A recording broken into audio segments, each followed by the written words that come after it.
গ্রাম police ভাইয়েরা জাতীয় বেতন স্কেল পেতে 2011 সালের বিধিমালা সম্পর্কে জানুন।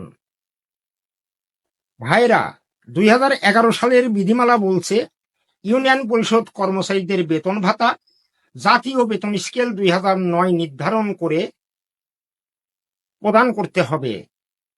সচিব, দফাদার, গ্রাম পুলিশ সবার জন্য সরকারের নির্ধারিত বেতন কাঠামো প্রযোজ্য, যা আইন দ্বারা স্বীকৃত। কিন্তু বাস্তবে সেই বেতন কাঠামো জোটেনি গ্রাম পুলিশের কপালে। ন্যায্য অধিকার থেকে বঞ্চিত হচ্ছেন ইউনিয়ন পরিষদ কর্মচারী গ্রাম পুলিশগণ। ভাইরা, মনে রাখবেন, বিধিমালা ও আইন আমাদের পক্ষে আছে, অধিকার কেউ দয়া করে দেয় না।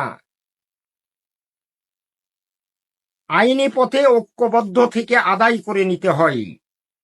জাতীয় বেতন স্কেল এখন সময়ের দাবি।